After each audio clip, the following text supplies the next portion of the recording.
నమస్తే. ఇప్పుడు మీరు చూడబోతున్న వీడియో ఖచ్చితంగా మీకు ఉపయోగపడుతుంది, నచ్చుతుంది కూడా.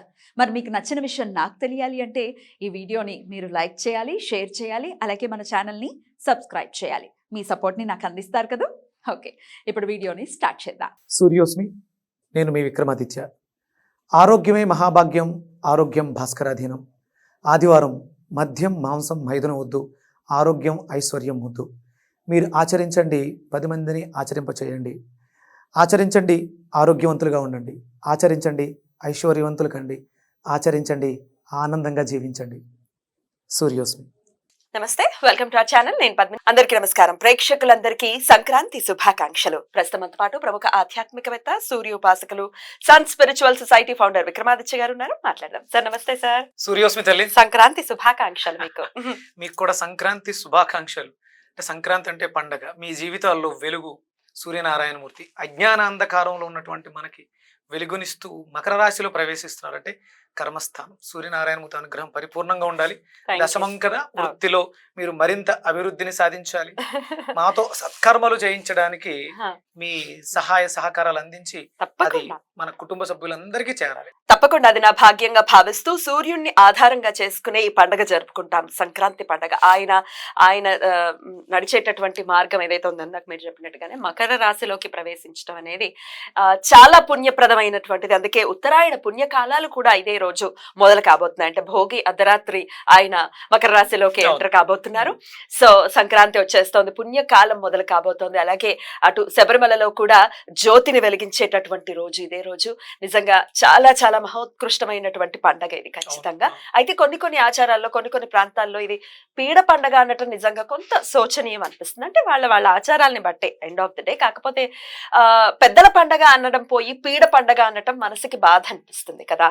సిరులనిచ్చేటటువంటి పండగ, రైతన్నల పండగ. సో ఖచ్చితంగా ఆ మాటను వదిలేసి పెద్దల పండగ, పెద్దలకు బట్టలు పెట్టుకోవడం అనేది ఆచారం ఉంది. పెద్ద పండగ, పెద్ద పండగ, పీడ పండగ అనకూడదు కదా. వీళ్ళు వెస్టర్న్ అమెరికన్స్ వచ్చినప్పుడు వాళ్ళకి నోరు తిరక్క దానికి అది పీడ పండగ, పెద్ద పండగ ప్రొనౌన్సియేషన్ ఉచ్చారణ కుదరక అలా అయిపోయింది. అది అంతే. కించిత్ బాధ అనిపిస్తుంది ఆ పండగను అలా అంటే. చెప్పండి సార్, ఏంటి సంక్రాంతి విశిష్టత?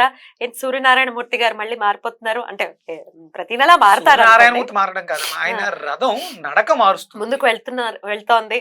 రథం తిరుగుద్ది, నడక మార్చుకుంటది. ఎగ్జాక్ట్లీ. దక్షిణాయనం నుంచి మళ్ళీ ఉత్తరాయణం ఈ పుణ్యకాలం ప్రారంభిస్తుంది. కాబట్టి ఆయన ఎప్పుడు మన కోసం నడుస్తూనే ఉంటారు.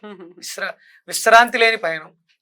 పగట్లో మనకుంటారు, అర్ధరాత్రి అటుంటారు, అటు వెళ్తూ ఉంటారు. ఆయన ఎప్పుడు తిరుగుతూ ఉంటారు మన కోసం. ఆత్మకారకుడు కదా, అందరిలోనూ ఆత్మ చైతన్యవంతంగా ఉండాలని ఆయన మన కోసం నడుస్తూనే ఉంటారు. రైట్. సో పండగ అంటే అందరికీ తెలుసు, చేసుకోవడం చాలా అద్భుతంగా చేసుకుంటారు అందరూ కూడా. కానీ శాస్త్రోక్తంగా చేసుకునే విధానాలు కొంతమంది మర్చిపోయి ఉండే పరిస్థితి ఉంది. కాబట్టి దాని రీత్యా అడుగుతున్నాను, ఎలా జరుపుకోవాలి సంక్రాంతి పండుగని? కృతజ్ఞత. ప్రకృతి అంతా కూడా పరవశించి ఉంటుంది. అద్భుతమైనటువంటి ఆ ఫలాన్ని పొంది దాన్ని కృతజ్ఞత తెలియచేయటం కోసం అది ఆత్మసాక్ష్యం. అంటే అందరూ కూడా ఆత్మబంధువులే అని చిన్న పెద్ద అనే తారతమ్యం లేకుండా అందరూ జరుపుకునేటువంటి అద్భుతమైనటువంటి పండగ సంక్రాంతి పండగ. మీకు అద్భుతమైనటువంటి పాటలు, సంక్రాంతి వచ్చిందే మీకు గుర్తుందా? లాస్ట్ ఇయర్ కూడా ఇదే పాట పాడారు మీరు. ఎప్పుడైనా అదే పాట, అది ఎవర్ గ్రీన్ సాంగ్. కరెక్ట్. అద్భుతమైనటువంటి కాస్మిక్ ఎనర్జీ, డివైన్ ఎనర్జీ మనకి పుష్కలంగా చిన్న చిన్న క్రియల ద్వారా లభిస్తుంది అని చెప్పడానికి సంక్రాంతి వేదిక అవుతుంది. ఖచ్చితంగా. మనలో అంటే ఎప్పుడైతే ఆనందంగా ఉంటామో చాలా రకాలు మానసిక ఉద్వేగాలన్నీ కూడా పోతాయి. అంటే నేను బాధగా ఉన్నా మీరు నవ్వుతూ ఆనందంగా మీరు చేస్తున్నటువంటి చూస్తే నాలో కూడా చైతన్యం వస్తుంది. అలాగే మనకి జన్మనిచ్చినటువంటి పితృదేవతలకి కృతజ్ఞత తెలియచేసుకోవడానికి అద్భుతమైనటువంటి వేదిక ఉత్తరాయణ పుణ్యకాలం. అందుకని ఇది పెద్దల పండుగ అన్నారు. మనం సగౌరవంగా భక్తి శ్రద్ధలతో మనం పెద్దల్ని గౌరవించాలి. అది మన బాధ్యతగా పెట్టుకోవాలి. ఇక్కడ ప్రతిదీ కూడా సాంప్రదాయమే. ఈ సాంప్రదాయం వల్ల మనకి సద్గతి చేకూరుతుంది. కాబట్టి సాంప్రదాయాన్ని అనుసరించండి అని మనకి ఈ పండుగలలో మేళవింపు చేసి ఈ కార్యక్రమాలు చేయిస్తున్నారు. ఇప్పుడు జరుగుతున్న పండుగ అంటే పిల్లలకేమో కొత్త బట్టలు, తినుబండారాలు, పెద్దలకేమో కోడి పందాలు, ఇక పతంగులు. అంటే పతంగులు పెద్దగా దానివల్ల ఇబ్బంది ఉండదు కానీ అదే ఖచ్చితంగా మనకి అంటే వ్యసనాలు, మనల్ని ఇబ్బంది పెట్టేటువంటి వ్యసనాలు, వీటితో కాలాన్ని వృధా చేసుకుంటున్నాం, ఆరోగ్యాన్ని పాడు చేసుకుంటున్నాం, డబ్బుని అప్పులు చేసి మరి కోడి పందాలు కాయటం, అప్పులు చేసి. అంటే పండుగ వచ్చిందంటే ఆనందంగా ఉండడానికి ఇంక వేరే దారులు లేవా? చాలా ఉన్నాయి. సకుటుంబ సపరివార సమేతంగా ఇప్పుడు కొత్త వాళ్ళని ఇళ్లకు పిలుస్తారు, బట్టలు పెడతారు. అలాగే మనకి సేవను అందించినటువంటి సేవకులను కూడా ఇక్కడ గౌరవిస్తారు ఈ పండగలకి. గంగిరెద్దు గరగ వస్తుంది, అలాగే హరిదాసులు వస్తారు. ఇక ప్రకృతి అంతా పరవశించి ఉంటుంది. అలాగే మనకి వ్యవసాయం చేయడానికి ఉపయోగపడినటువంటి ఎద్దులని, పనిముట్లని, ఎద్దులని కూడా, ఎద్దులను అయితే చాలా చక్కగా అలంకరించి చేస్తుంటారు. అరుణాచలం వెళ్తే అక్కడ నందీశ్వరులు అందరూ విపరీతంగా అలంకరించి ఉంటారు. అంటే వాటి గిట్టల నుంచి జాలువారినటువంటి జలం ఏదైతే ఉందో అది భూమిని సస్యశ్యామలం చేస్తూ. అందుకని ఇవన్నీ కృతజ్ఞతాపూర్వకం. అలాగే మనకు సేవకులు ఎవరైతే ఉన్నారో వాళ్ళు అంటే వాళ్ళు అవి చేసుకోలేరుగా, ఉండే తక్కువగా ఉంటారు, వాళ్ళు పని మీద ఎక్కువ శ్రద్ధ పెడతారు. అందుకని మన ఇంటిలో ఉండినటువంటి అరిసెలు, చెక్కడాలు, జంతికలు, పోకుండలు ఇవన్నీ కూడా వాళ్ళు వస్తూ ఉంటారు. వాళ్ళు వచ్చిన వాళ్ళకి అవన్నీ ఇచ్చుకుంటూ మనలో అంటే ఇక్కడ హృదయం వికాసం చెందుతూ ఉంటుంది. విష్ణుమూర్తి నిద్రలేస్తారు కదా, లక్ష్మీదేవి కావాలి అందరికీ. ఆ హృదయం ఏదైతే ఉందో దాంట్లో ఆ ప్రేమ తత్పరతని పెంచడం కోసం మనం దీన్ని సాంప్రదాయంగా చేసుకోవాలి. ఖచ్చితంగా. ఎలా సెలబ్రేట్ చేయమంటారు? సూర్యనారాయణమూర్తికి మీరు అన్నట్టుగా కృతజ్ఞతను ఆవిష్కరించేటటువంటి అద్భుతమైనటువంటి రోజులు ఈ 3 రోజులు కూడా, భోగి, సంక్రాంతి, కనుమ, ఎలా ఆయనని ప్రసన్నం చేసుకోవచ్చు? మీకు సంక్రాంతి బొమ్మ వేసినప్పుడు అక్కడ కనిపించే ఆ బొమ్మ మీద వేసే సింబాలిక్ ఏముంటాం? రథం వేస్తారు కదా, రథం ఉంటుంది. అలాగే పొంగుతున్నటువంటి పాలకుండ, చెరుకు గెడలు, అద్భుతంగా. అంటే ఆయనకి పరమాన్నం అంటే ప్రీతి, ఇష్టం. పొంగల్ కూడా పెడతారు కదా, స్వీట్ పొంగల్ తీపి ఎక్కువ. అంటే మనం ఈ సీజన్ అంతా కూడా తీపిని అధికంగా తీసుకోవాలి. అందుకని అక్కడ సింబాలిక్ గా మనకి చెరుకు నేయటం, మనకు అంటే పంటలన్నీ కూడా చేతికొచ్చి ఉంటాయి. బెల్లం, కొత్త బెల్లం, కొత్త బియ్యం, ఇవన్నీ ఇట్లే మనం చేసుకుని కొత్త బట్టలు సాంప్రదాయంగా ఉంటాం. సూర్యోదయానికి పూర్వమే నిద్రలేచి సూర్యోదయ సమయంలో ఆయనకి పరమాన్నాన్ని నివేదన మన చేతులతో ఉండడం, మనకు తోచినటువంటి స్తోత్రాలు. ఇక మనకి ఆదిత్య హృదయాన్ని ఎలాగే ఇవ్వబడింది, ఆదిత్య హృదయాన్ని పారాయణం చేస్తూ, అలాగే వీలు కుదిరిన వాళ్ళు ఎవరిళ్లలో వాళ్ళు లేకపోతే సామూహికంగా ఏర్పడి అరుణ పారాయణం చేయించుకుంటే ఇక మనకి ఈ సంవత్సరం అంతా కూడా సంక్రాంతి, సంవత్సరం అంతా కూడా సంక్రాంతిగా ఉంటుంది. అరుణ పారాయణం చేయించుకోవాలి, ఆ స్వామివారికి నివేదన చేసి అద్భుతంగా ఆనందంగా గడుపుకోవాలి. అద్భుతం. ఇక కనుమనాడు ముక్కనుమనాడు మనం మాట్లాడుకుంటే చాలా అంటే వాళ్ళ ఆచారాలని బట్టి ఫాలో చేస్తూ ఉంటారు. ఎట్లా చూస్తారా ఆచారాలు? అమ్మా, మనం ఎప్పుడూ కూడా ఆచారాన్ని కాదనకూడదు. అమ్మవారిని, గ్రామ శివారులో ఉండే అమ్మవారిని, గ్రామ దేవతని తీసుకొచ్చి పుట్టింటికి తీసుకొస్తారా? తీసుకొస్తారు. సంక్రాంతి ముందు తీసుకొచ్చి అక్కడికి చేయాల్సిన కార్యక్రమాలన్నీ చేసి సంక్రాంతి అయిపోయిన తర్వాత కనుమ రోజు తీసుకువెళ్ళి మళ్ళీ అత్తగారింట్లో దిగబెడతారు. ఇది సాంప్రదాయం. 2 వర్గాలు దీన్ని చాలా శ్రద్ధగా చేస్తారు. దీన్ని ఆడే ఉత్సవం అని కూడా చేస్తారు. అమ్మవారిని తీసుకెళ్లే రోజు కనుమ రోజు అలంకరించి మనకి తూర్పుగోదావరిలో అమలాపురం దగ్గరలో ఎక్కడో 250 గ్రామాలన్నీ కలిసి ఒకే చోటగా చేరతాయి ఆ రోజు. అమ్మవారి పేరు వివిధ గ్రామాల్లో అమ్మవార్లకు సంబంధించిన ఆడే ఉత్సవాలన్నీ అలంకరించి అమ్మవారిని అక్కడ తీసుకొస్తారు.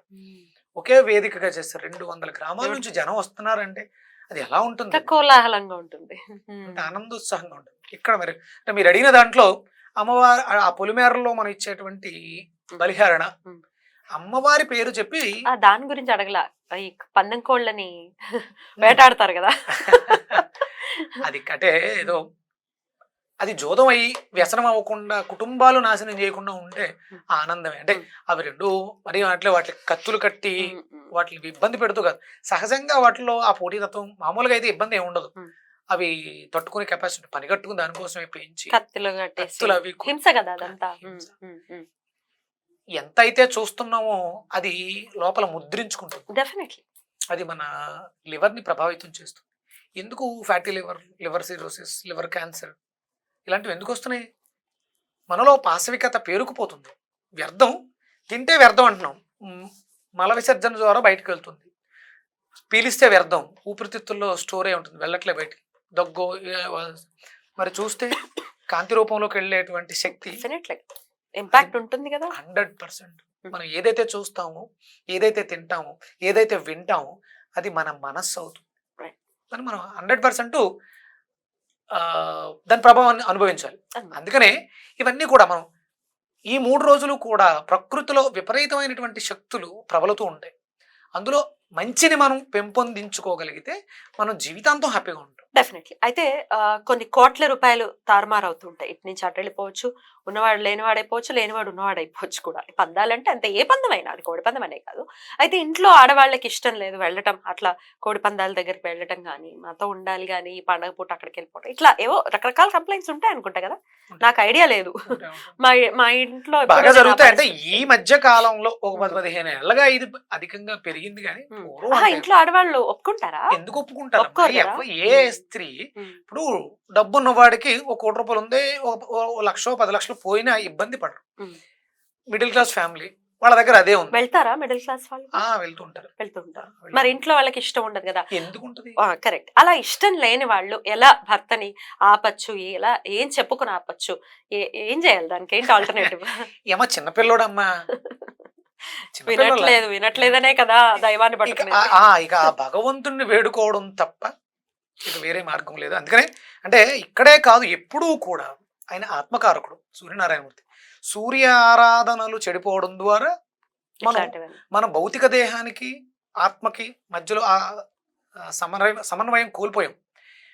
బ్రిటిషర్స్ చాలా కాలిక్యులేటెడ్గా 4 సంవత్సరాల పాటు రీసెర్చ్ చేసి భారతీయుల్ని దెబ్బ కొట్టాలి, భారతదేశాన్ని నాశనం చేయాలి అంటే నేసిన స్కెచ్లో మొట్టమొదటిది సూర్య ఆరాధనలు ఆపించాలి, కశ్మీర్లో మార్తాండ దేవాలయాన్ని శిథిలం చేయాలి. వాళ్ళ ప్లాన్ అదే, వాళ్ళు సక్సెస్ అయ్యారు. అందుకని ఏమీ లేదు, సూర్యోదయానికి పూర్వమే లేవడం, సూర్యోదయ సమయంలో ఆ ఆత్మకారకుడి నమస్కారం చేసుకోవడం, మీ మొరని, మీ మొక్కుని, మీ బాధని, స్వామి నాకు ఇది చేసి పెట్టు, 100% చేస్తాడు.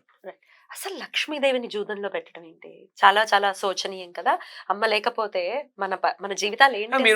మనం లక్ష్మీ కవచం మాట్లాడుకునేటప్పుడు దేనినైతే అలక్ష్యం చేస్తాము, దేనినైతే నిర్లక్ష్యంగా ఉపయోగిస్తాము, దేనినైతే మన ఇష్టం వచ్చినట్టు ఉపయోగిస్తాము, అది మన నుంచి దూరంగా వెళ్ళిపోతుంది.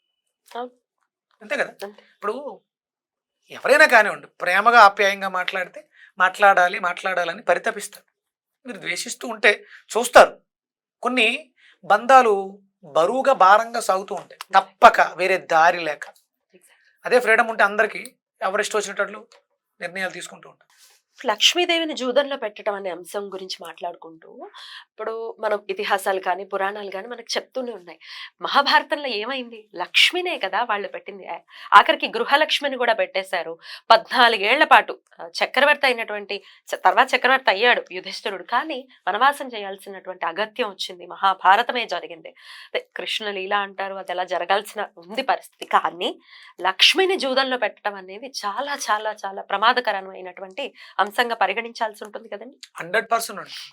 అంటే మనకి లక్ష్మీదేవి అంటే కేవలం డబ్బు ఒక్కటే కాదు కదా, మనం అనుభవించే ప్రతిదీ కూడా భోగం. అవును, లక్ష్మి. కరెక్ట్. అవును, మన బట్టలు, మనం వేసుకునే బట్టలు అట్లా ఎంత గౌరవిస్తాం, అవి అంత ఎక్కువగా వస్తాయి, అవి మనం అంత అందంగా నిమూడీకరిస్తాయి. శుక్రుడు దీనికి అధిపతి, 64 కళలు, ఇందులో లేనిది ఏంటి చెప్పండి? మనం తీసుకునే మంచినీళ్ళు, మనం పీల్చే శ్వాస, ప్రతిది. ఇప్పుడు ఆహార్యం, జుట్టు, చర్మం, సౌందర్యమే కదా ఇవన్నీ. స్వాదిష్టానం, ప్రతిదీ లక్ష్మే. అష్టలక్ష్ములు సంపదల రూపంలో మాట్లాడుకుంటే గృహలక్ష్మి, ఇల్లు, సంపదలు, వాహనం, ఇవన్నీ కూడా లక్ష్మి. అందుకని మనం పురాణ ఇతిహాసాలు ఎందుకు జరిగి ఉంటాయి అంటే అక్కడ కూడా మాయ వాళ్ళని కూడా ఇబ్బంది పెట్టింది. దాన్ని జయించడానికి మనవంతుగా మనం శ్రద్ధ పెట్టాలి. ముందుగా తెలిసింది కదా, ఇలా చేస్తే ఇలా జరుగుతుందని తెలిసింది, అది ఎందుకు తెలియజెప్పబడింది, వాళ్ళు అనుభవించేసారు, అయిపోయింది. మన దాకా ఎందుకు తీసుకురాబడింది అంటే ఆ ఋషి మన కోసం ఎందుకు దాన్ని లిఖించి గ్రంథస్థం చేశారంటే మనం వద్దదికి, వాళ్ళకి అవకాశం లేదుగా. ఆ యుగంలో వాళ్ళకి కృష్ణుడే పక్కనున్నాడు, అయినప్పటికీ అవన్నటువంటి పరిస్థితి. కాబట్టి మనం ఎంత అంటే ఆ మానవ జన్మ ఎంత ఉత్తమమైన జన్మ, ఈ జన్మని సార్థకం చేసుకోవడానికి మనవంతుగా మనం అంటే తెలుసో తెలియకో చేస్తూ ఉంటాం.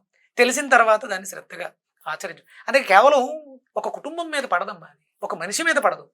ఆ మనిషి, ఆ కుటుంబం, ఆ ఫ్యామిలీ, సమాజం మీద, వాళ్ళ మీద ఆధారపడినటువంటి కుటుంబాలు, బంధువులు, వీళ్ళందరూ దానికి ప్రభావం లోనవుతారు. అది ఒక వ్యవస్థకి వెళ్ళిపోతుంది. కరెక్ట్. ఒక వ్యక్తి తీసుకునే నిర్ణయం ఒక వ్యవస్థ మీద ప్రభావం చూపిస్తుంది. ఒక వ్యవస్థ రాష్ట్రం, రాష్ట్రాలన్నీ దేశం. సో జాగ్రత్త తీసుకోవాలి. అయితే మా ఇంట్లో వాళ్ళు వినట్లేదండి, మా మగాళ్ళు వినరు అనే వాళ్ళే అంటారు. డెఫినెట్ గా వీడియో చూస్తున్నారంటే అదే కారణం. ఎలా ఆపాలి అనేది ఇందాక ఒకసారి అడిగాను. రెమెడీ ఏదైనా చెప్పండి సార్ దీన్ని ఆపడానికి వాళ్ళని. అంటే ఇక్కడ గురువు యొక్క అనుగ్రహం పెరగాలమ్మా, ఆ బుద్ధి రాకూడదు. అందుకని గురువు అనుగ్రహం కోసం దత్తాత్రేయ స్తోత్రాలు ఇవన్నీ ఉన్నాయి కదా, వాటిని పారాయణం చేయటం, అలాగే గురు మంత్రాన్ని అధికంగా పఠించడం. ఓం గ్రాం గ్రీం గ్రోం ఐం సహ బృహస్పతి నమ గురు మంత్రాన్ని. అలాగే ఇక్కడ శుక్రుడు కదా ప్రేరేపిస్తాడు. అందుకని మనం ఇంతకుముందు కూడా చెప్పినట్టు శుక్రుడికి సంబంధించినటువంటి మంత్రం ఓం ద్రాం ద్రీం ద్రోం సహ శుక్రాయ నమ. అంటే వీటన్నిటికి ఆయన దేవగురువు, ఈయనేమో రాక్షస గురువు. మనిషిలో దైవత్వం ఉంటుంది, రాక్షసత్వం కూడా ఉంటుంది. ఖచ్చితంగా రెండింటిని బ్యాలెన్స్ చేసేటువంటి ఈ రెండు మంత్రాలు చాలా అద్భుతంగా స్త్రీలకి వాళ్ళ సంసార జీవితాల్లో మార్పు తీసుకురావడానికి, అంటే వాళ్ళిద్దరి మధ్య ఎందుకు గ్యాప్ వస్తుందంటే ఇవి రెండు సమన్వయం లోపించింది. మనం వివాహం జరిపించేటప్పుడు శుక్రుని ప్రామాణికంగా తీసుకుంటాం, అలాగే గృహంలో ప్రవేశించేటప్పుడు గురువుని ప్రామాణికంగా తీసుకుంటాం. ఒక స్త్రీ ఒక ఇంటి నుంచి వేరే ఇంటికి వస్తుంది అంటే ఇక్కడ గురువు అలాగే ఇద్దరి మధ్య బంధుత్వం, బాంధవ్యం శుక్రుడు ఆ ఇదిని పెంచేది. కానీ వీళ్ళిద్దరిని రెగ్యులర్గా మీరు జపం చేసుకోగలిగితే యథాశక్తి 108 లేదు అంటే చేయలేము అనుకున్నప్పుడు 54 మార్పు అనేది వస్తుంది. 100% వస్తుందమ్మా, అవసరం కూడా. అద్భుతం సార్. ఇక ఫైనల్లీ ఆల్రెడీ కొన్నేళ్ల మట్టి ఎలా జూదంలో లక్ష్మీదేవిని పెడుతున్నామండి, మేము క్షమార్పణ ఎలా తెలియజేయాలంటే ఏం చెప్తారు? క్షమాపణ చేయడానికి దీనికి ప్రాయశ్చిత్తం అని ఉంటుందమ్మా. ప్రాయశ్చిత్తం దాంట్లో ఇలాంటి వాటి గురించి రాయబడి ఉంది. పురాణం, గరుడ పురాణం, విశ్వ పురాణంలో శ్రీచక్రానికి పంచగంగలు, పంచతీర్థాల నుంచి జలాన్ని తీసుకొచ్చి ఆ జలంతో అభిషేకిస్తూ అమ్మవారిని శరణు వేడుకొని యథాశక్తి ప్రసాదాన్ని నివేదన చేయాలి, అంటే దానం చేయాలి, ప్రసాద వితరణ చేయాలి. అందులో శనగల్ని బొబ్బర్లని ప్రసాదం కింద నివేదించి వాటిని పంచిపెట్టడం ద్వారా ఇలా 5 సార్లు చేయాలి. చేస్తే ఎంతో కొంత పాప ప్రాయశ్చిత్తం జరుగుతుంది. ప్రాయశ్చిత్తం చేసుకోవడం చాలా చాలా కష్టం. మనస్ఫూర్తిగా క్షమార్పణ చెప్పడం ఒకసారి చెప్పండి సార్. మనస్ఫూర్తిగా ఇంక క్షమాపణ అంటే ఆ తీర్థాలు తెచ్చుకోవాలి. ఇప్పుడు మనకి ఈస్ట్ గోదావరిలో ఉందాం, అక్కడ గోదావరి, గంగా, గోదావరి, కృష్ణ ఇంకా దగ్గరలో ఉన్నాయి. అలా చెన్నై వెళ్తే కావేరి తీసుకురావచ్చు. ఇక అసలు కాశీ వెళ్తే గంగమ్మనే తెచ్చుకోవచ్చు. సేకరణ చేసి పంచగంగల్ని మేళవించి అమ్మవారికి విశేషంగా మనకి దీనికి మీకు విశేషంగా ఫలితాన్ని ఇవ్వాలంటే ఏనుగు మహల్ అని రావులపాలెం దగ్గర ఒక దేవస్థానం.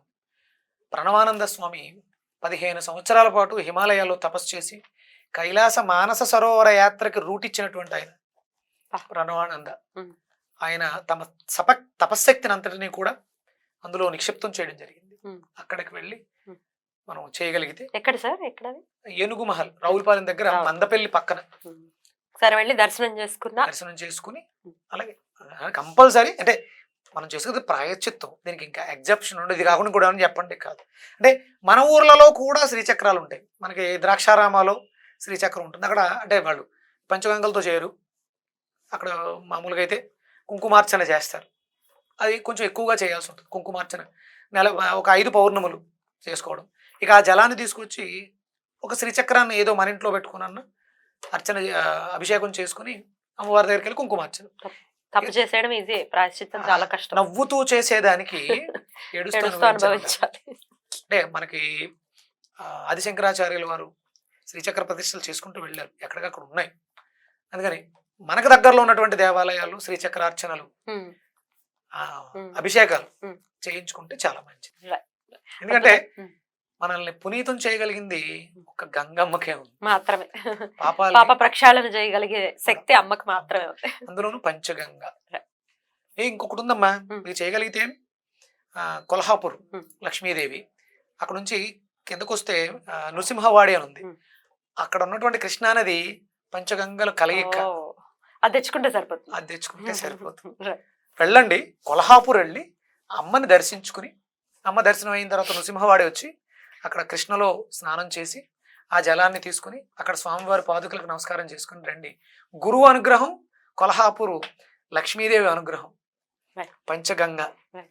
ఇంకెంతకన్నా ఇంకా అంటే నువ్వు ఎలా చిన్న ఇబ్బందులు ఇస్తున్నారు అని అంటే అపచారం జరిగింది కాబట్టి వస్తుంది. అలాగే లక్ష్మీదేవి పట్ల కూడా అపచారం జరిగితే ఖచ్చితంగా ఆవిడ కోసం వెంపర్లాడేటటువంటి పరిస్థితి ఉంటుంది. అలా కాకుండా క్షమాపణ చేసుకుని ఇలాగా ఈ కోడిపందాలు లేకపోతే జూదాల్లో డబ్బులు పెట్టడాలు, ఇది కోడిపందమనే కాదు, పేకాట్లో పెట్టేస్తుంటారు, హార్స్ రైడింగ్ లో పెట్టి జీవితాలు తలకిందులైపోయినటువంటి వాళ్ళు ఎంతో మంది ఉన్నారు.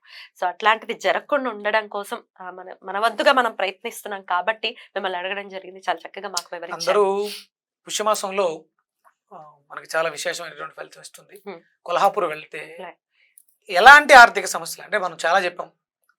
అలాగే గానుగాపూర్ రెగ్యులర్గా ఒక 7 పౌర్ణములు 5 పౌర్ణములు మొక్కుకుని వెళ్తూ ఉంటారు. అది గురువు యొక్క అనుగ్రహం కోసం. ఇక్కడికి వెళితే 2 అయిపోతాయమ్మా. Hmm. నృసింహవాడి గురువు అయిపోతుంది, కొల్హాపూర్ లక్ష్మీదేవి అవుతుంది. అద్భుతమైనటువంటి ఫలితం. ఎందుకంటే అగస్త్యుల వారే కొల్హాపూర్ మహాలక్ష్మిని స్తుతించి స్తోత్రాన్ని కూడా మనకి ఇవ్వడం జరిగింది. చాలా శక్తివంతమైనటువంటి అమ్మవారు. అద్భుతం, అద్భుతం. చాలా చక్కగా వివరించారు సార్. మరొకసారి మీకు సంక్రాంతి శుభాకాంక్షల్ని తెలియజేస్తూ నమస్తే. మీకు కూడా.